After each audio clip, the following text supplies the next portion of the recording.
Hajah R.A. Anita Nuringhati S.H.M.H.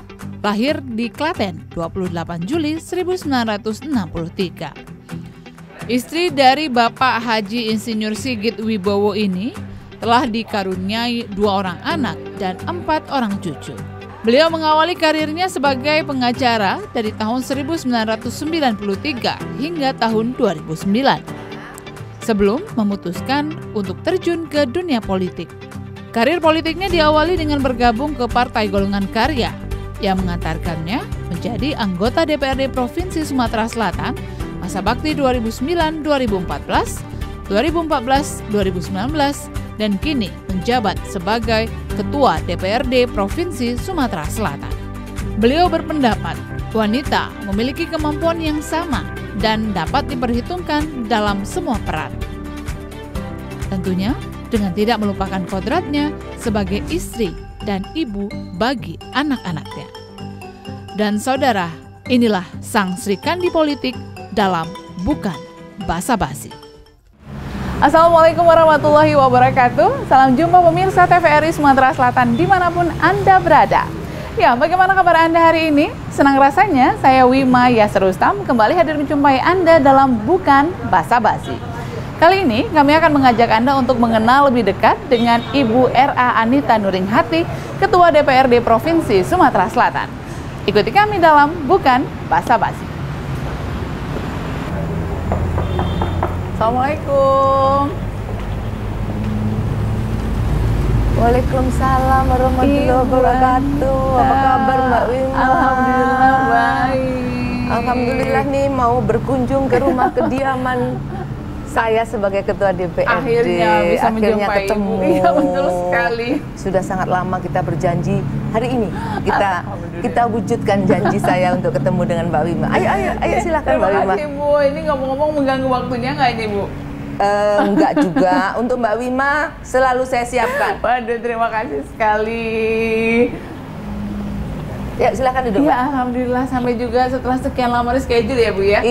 Iya, sebetulnya bukan saya tidak mau, karena kebetulan kegiatan kita tidak bisa klip. Nah, tapi alhamdulillah yang penting hari ini kita bisa ngobrol. Iya Bu Anita, seperti apa sih sebenarnya kesibukan Bu Anita saat ini sebagai Ketua DPRD Provinsi Sumatera Selatan? Kalau bicara kesibukan, memang agenda sebagai Ketua DPRD lebih padat daripada saya sewaktu menjadi anggota maupun Ketua Komisi. Karena Ketua DPRD ini banyaklah acara protokoler juga. Kita harus menghadiri beberapa undangan dari seluruh instansi, maupun kita juga harus bagaimana kehadiran Ketua DPRD itu juga bisa harus turun kepada masyarakat. Sehingga waktu saya sebagai Ketua DPRD ini memang lebih padat daripada yang sebelumnya. Sehingga waktu saya di rumah pun saya usahakan kalau hari libur Mbak, saya harus di rumah. Total begitu ya Bu ya? Total juga di rumah. Total. Suatu kebahagiaan kalau saya sudah di rumah bisa selonjoran nonton televisi, drakor. Juga pencinta drakor ya Bu Anita. Drakor ataupun film-film. Karena apa Mbak? Kadang-kadang kita melihat acara hukum dan itu udah bosen Mbak. Kita tahu hanya sepintas saja. Karena apalagi debat politik, aduh, saya sudah harus alihkan untuk refreshing. Tapi kalau berbicara mengenai rekam jejak, Ibu sebenarnya awal mulanya dulu adalah sebagai seorang advokat begitu ya Bu ya, kemudian akhirnya menjadi anggota legislatif. Nah ini sebenarnya seperti apa? Diawali tahun 93, saya sebagai seorang lawyer ya, sebagai seorang pengacara advokat. Di tahun 2005 saya diminta oleh waktu itu Ketua DPD Partai Golkar adalah Pak Alex, yang dulu juga memang beliau adalah klien saya, untuk ikut membantu di Golkar. Saya sebetulnya waktu itu belum berminat untuk masuk ke partai politik, tetapi karena ini perintah, saya siap. Dan alhamdulillah saya ditempatkan di biro yang tidak jauh dengan profesi saya sebagai lawyer. Sehingga 2005 saya masuk Partai Golkar. 2009 saya diminta untuk ikut mencalon. pada waktu mau mencalon itu saya ditanya, apakah Bu Anita mau mencalon? Saya bilang tidak, karena saya sudah punya kantor, saya sudah punya klien yang bagi saya sudah nyaman. Nah, sehingga pada waktu itu dari DPD mengatakan bahwa ini kuota perempuan itu harus diisi. Kalau ini namanya perintah. 2009 kalau saya tidak salah kan kuota perempuan 30%. Itu harus masuk di dalam penyusunan calegnya. Sehingga saya masuklah menjadi caleg dengan Dapil Palembang. Dapil Palembang waktu itu menjadi masih satu. Sehingga saya bisa masuk dan alhamdulillah terpilih dengan perjuangan yang sangat luar biasa. Kemudian tantangannya sendiri seperti apa sih Bu menjadi seorang katakanlah Sri Kandi politik begitu ya Bu ya? Ini juga tantangan yang tentunya tidak mudah begitu. Ya. Memang Mbak, sebagai perempuan masuk dalam politik itu yang pertama adalah dia punya mental. Karena di dalam politik itu adanya kepentingan. Kepentingan yang abadi. Sepanjang kita kepentingannya sama, kita bisa beriringan. Tetapi kalau kepentingan kita berbeda, kita bisa berkonfrontasi dalam segi argumentatif. Nah, di situ yang kedua kita harus bisa mengisi. Saya sebagai seorang perempuan, saya jangan dianggap sebagai anggota dewan yang hanya perempuan, sebagai hanya duduk diam dan terima duit. Keputusan. Terima duit kan gitu kan? Duduk diam dan terima duit. Saya ingin bahwa perempuan yang masuk di legislatif itu menunjukkan bahwa memang kita memilih jalur politik itu menjadi representasi dari masyarakat. Apalagi saat sekarang saya menduduki Ketua DPRD Perempuan pertama Sumatera Selatan, saya harus bisa menunjukkan bahwa saya sebagai Ketua DPRD, insya Allah saya menunjukkan saya harus berkemampuan menjadi representasi dari masyarakat Sumatera Selatan. Iya, Bu Anita, tapi sebenarnya pada awalnya apakah memang pernah ataupun juga sempat mengalami dipandang sebelah mata begitu posisi perempuan di legislatif itu ya tadi dikatakan mungkin tidak bisa katakanlah disejajarkan dengan kaum pria begitu? Memang apalagi di politik menduduki suatu jabatan di DPRD itu tidak mudah, Mbak. Iya. Untuk menjadi ketua komisi kita terus berkompetisi dengan laki-laki, apalagi menduduki ketua DPRD. Tapi untuk periode ini saya cukup berbangga bahwa ketua DPRD didampingi oleh salah satu pimpinan juga perempuan. Dan pimpinan perempuan itu juga sebagai pimpinan partai politik. Nah itu yang sangat saya membanggakan saya. Karena untuk menjadi di bidang politik menjadi seorang pemimpin itu tidak mudah apalagi dalam bidang politik. Sehingga saya sebagai perempuan, sebagai politisi yang harus saya tonjolkan, saya harus menunjukkan kemampuan saya untuk menjadi representasi masyarakat Sumatera Selatan. Bu Anita, sebenarnya sebelumnya sempat bermimpikah untuk bisa sampai di posisi saat ini? Kalau untuk bermimpi menjadi dewan dulu tidak, karena cita-cita saya dari sejak saya sekolah pengen jadi jaksa. Tapi begitu lulus saya masuk di jaksa itu syaratnya harus jangan menikah, belum menikah. Sementara saya menikah sudah semester 3 udah punya anak. Sehingga harapan saya untuk menjadi jaksa tidak bisa. Sehingga saya beralih kepada pengacara. Pengacara saya rasa juga sama, bahwa saya bisa berkiprah dalam bidang hukum. Nah, untuk kepada menjadi politisi itu memerlukan waktu dan penyesuaian yang sangat luar biasa. Karena menurut saya backgroundnya berbeda. Apalagi saya bisa menduduki top di DPRD Sumatera Selatan, itu karunia bagi saya, sangat karunia bagi saya, yang dimana ini adalah jalan dari Allah untuk saya. Baik, Bu Anita, sebelum kita lanjutkan, kita akan jeda sejenak. Pemirsa, tetaplah bersama kami usai jeda berikut. Bukan basa-basi, masih akan kembali.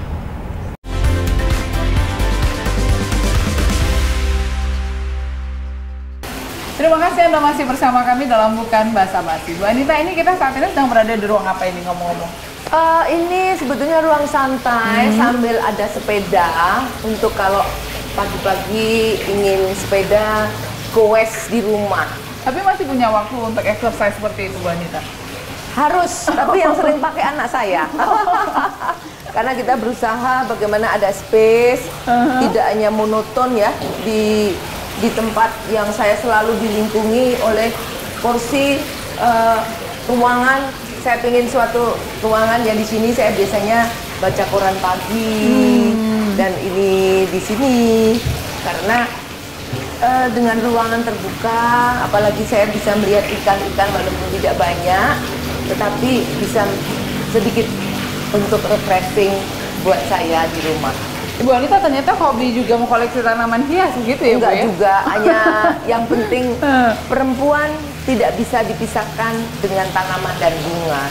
Di rumah harus ada, karena bagaimanapun juga perempuan suka keindahan. Iya betul, Sehingga perempuan kita memang suka berharap keindahan.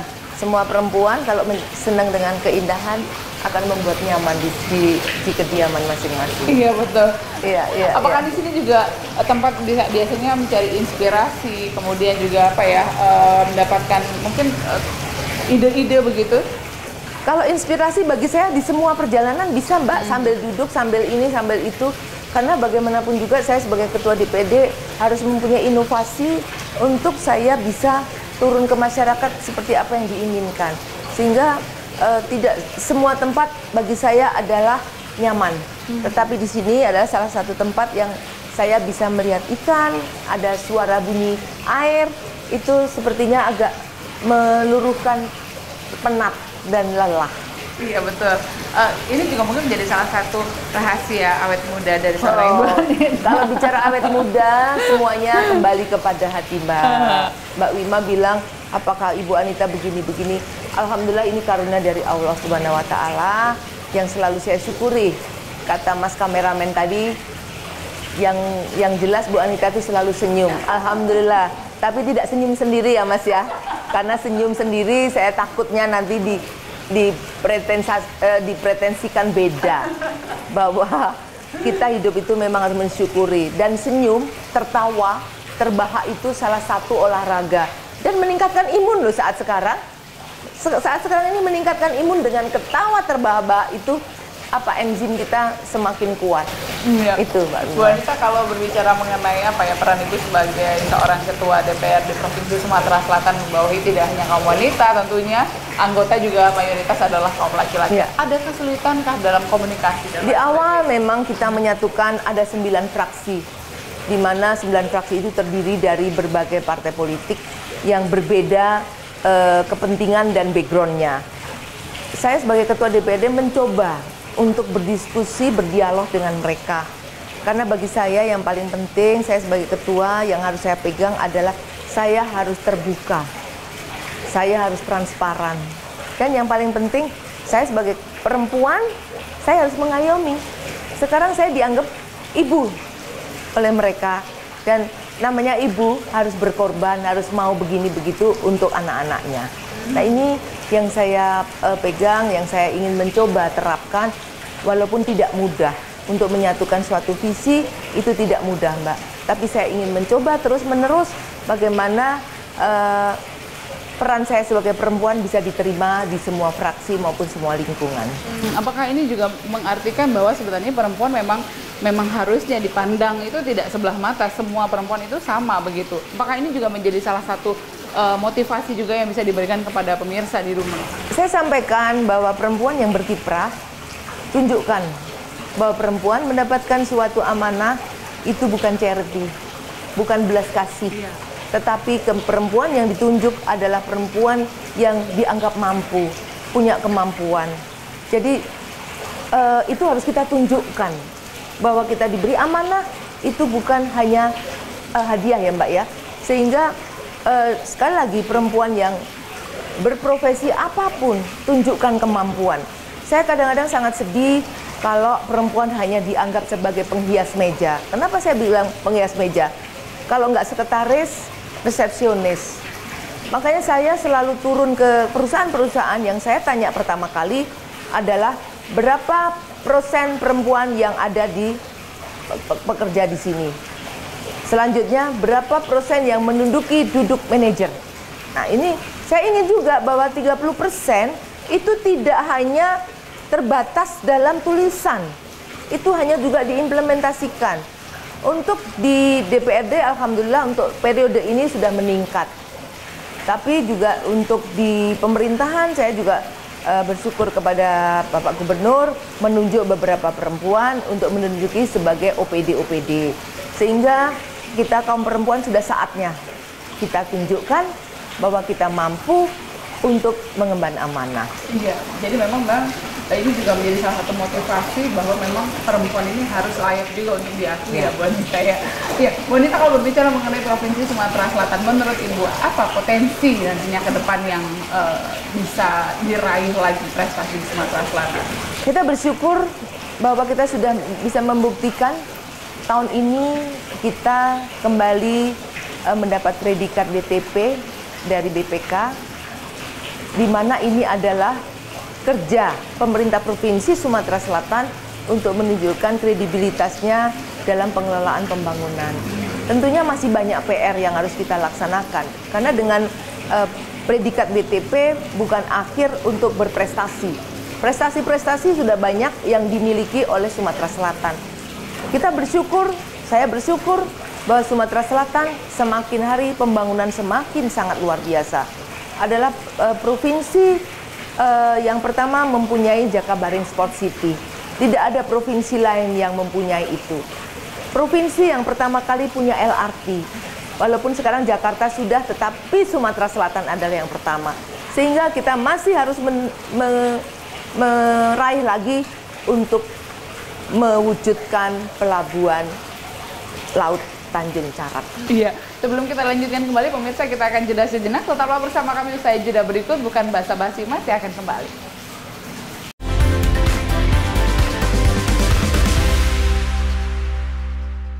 Terima kasih Anda masih bersama kami dalam Bukan Basa-basi, masih bersama Ibu R.A. Anita Nuringhati, Ketua DPRD Provinsi Sumatera Selatan. Bu Anita, ini tampaknya di belakang kita ada seperangkat keyboard. Ini siapa sih sebenarnya yang hobi nyanyi?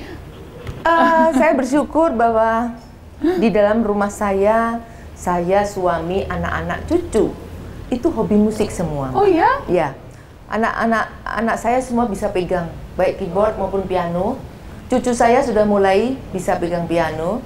Inilah Mbak, waktu yang saya buat untuk keluarga, penat-penat nyanyi. Biasanya suami yang main, saya yang nyanyi atau anak saya. Di atas juga ada satu perangkat alat musik lengkap, alat band lah istilahnya. Karena di sana anak-anak saya juga sering mengumpulkan teman-temannya untuk berkreasi, untuk menyalurkan bakatnya. Ini merupakan suatu refreshing, Mbak. Refreshing di mana kita penat. Apalagi saya penat di kantor, kesel dengan nyanyi, itu hilang. Itu hilang. Karena apa? Dengan menyanyi kita bisa mengeksperimentasikan keinginan wajah, keinginan itu langsung hilang penat.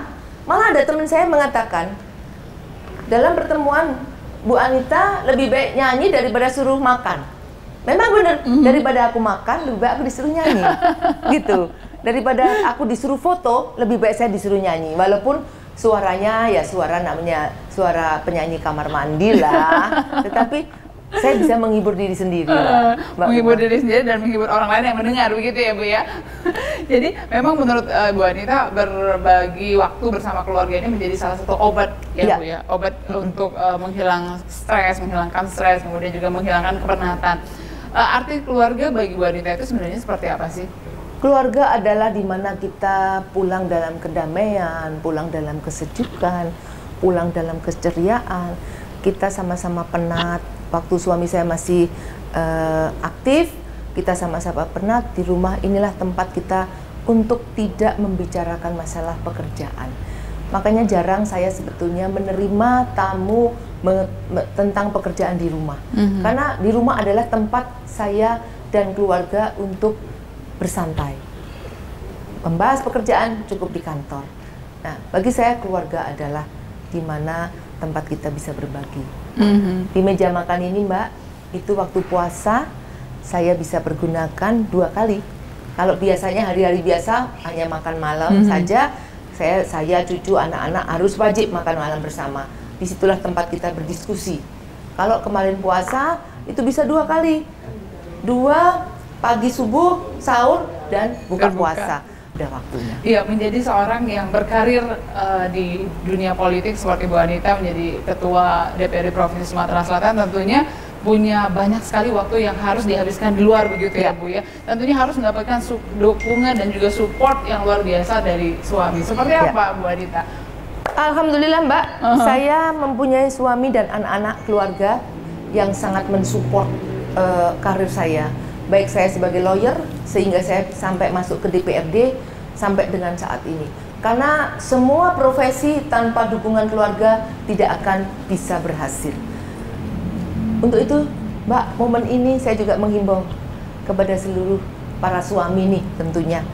Masih banyak di luar sana yang ada perempuan-perempuan yang sangat luar biasa, tetapi belum mempunyai kesempatan untuk berkarir. Karir tidak harus politik. Karir bisa saja menjadi entrepreneur, bisa saja bisa menjadi seperti Mbak. Mbak kalau nggak ada restu dari keluarga nggak bisa kan? Betul. Sebagai presenter harus malam ini itu nggak bisa. Semua pekerjaan. Oleh karena itu, ayolah berikan kesempatan kepada perempuan. Karena menurut saya tanggung jawab keluarga itu bukan hanya di pundak laki-laki atau suami. Sekarang sudah saatnya bahwa perempuan juga harus mengambil porsi tanggung jawab dalam keluarga. Dengan dia mengambil porsi tanggung jawab dalam keluarga, insya Allah dalam kacamata saya yang namanya perceraian akan berkurang, kekerasan dalam rumah tangga akan berkurang, karena masing-masing tahu porsi dan posisi. Nah ini yang paling penting. Penting. Bu Anita, kalau kita melihat Ibu Anita kiprahnya di luar itu terlihat begitu humble, kemudian juga terlihat begitu sibuk, begitu terlihat hanya sukanya saja. Sebenarnya apa sih perjalanan yang mungkin tidak mungkin dilupakan oleh seorang Ibu Anita begitu dalam karirnya? Mbak, dalam prinsip kan jangan sampai kita sedih dilihat orang. Betul. Ibarat kata wong Palembang nih, kita buntu dijingok-jingok. Nggak perlu mereka tahu. Cukup kita sendiri yang tahu. Sehingga apapun yang saya rasakan, apapun kendala, di rumah inilah yang harus mereka tahu. Di rumah inilah saya mendapatkan penghiburan, mendapatkan support, sehingga saya selalu bisa tampil dengan tertawa. Itu mungkin salah satu saya juga dianggap awet muda, padahal usia saya sudah hampir kepala 6. Wow. Itu ngomong-ngomong resepnya apa sih Bu Anita? Satu Mbak, itulah harus selalu bersyukur dan tertawa. Kata Mas Wijaya tuh, harus, kata Bu Anita dari dulu saya lihat ketawa, tapi bukan ketawa sendiri. Kembali lagi saya ingat, kalau ketawa sendiri ya aneh. Sehingga itulah Mbak, saya selalu mensyukuri nikmat Allah, walaupun gejolak di kantor seperti apa, pekerjaan seperti apa, saya tidak boleh pertontonkan itu di masyarakat. Bagaimana masyarakat akan percaya menyerahkan perwakilannya kepada saya sebagai ketua DPR kalau saya baperan. Nah, perempuan tidak boleh baper. Perempuan harus tunjukkan bahwa perempuan itu mampu dan juga perempuan itu struggle. Bu Anita, lalu mimpinya apa lagi? Sekarang sudah berada di sebuah posisi yang begitu diidam-idamkan mungkin sebagian orang di luar sana, kemudian juga sudah sangat berada di posisi settle. Apakah masih ada mimpi yang ingin dicapai? Tentunya sebagai manusia biasa saya masih bermimpi Mbak. Sepanjang saya masih diberikan kesehatan, kemampuan dan peluang, saya ingin terus berkarir di bidang politik. Namun saat sekarang saya sampai di akhir itu yang saya wujudkan dulu. Karena dengan begitu saya ingin memperlihatkan hasil bahwa saya sebagai ketua DPRD saya bisa mengantarkan sampai di akhir masa jabatan. Lihat nanti aja lah. Lihat nanti aja bagaimana saya ke depannya. Baik Bu Anita, apa yang ingin disampaikan kepada pemirsa yang saat ini menyaksikan Bukan Basa-Basi hari ini? Kepada seluruh pemirsa Sumatera Selatan, bahwa acara basa-basi jangan dianggap hanya basa dan basi, tetapi ini ada yang harus beberapa yang harus diambil karena beberapa tokoh sudah memberikan juga di acara ini. Tentunya dalam kesempatan ini saya sebagai Ketua DPRD selalu mengingatkan masa pandemi belum lewat. Masa pandemi tetap harus kita jaga, kita harus bisa saling berjauhan. Saya sebelum diwawancara ini pun prokes dari TVRI sudah disampaikan banyak sekali yang harus saya lalui. Ini semua untuk menjaga. Saya menjaga Anda menjaga saya. Begitu juga 5M harus kita terus terapkan. Ayo tetap semangat agar masa pandemi ini bisa lewat dan perekonomian bisa kembali seperti semula. Terima kasih. Baik, terima kasih sekali Mbak Anita atas waktunya. Ya pemirsa, akhir kata saya Wima Yasrus pamit undur diri dari hadapan Anda. Sampai jumpa dan wassalamualaikum warahmatullahi wabarakatuh. Terima kasih. Terima kasih Mbak Anita. Terima kasih.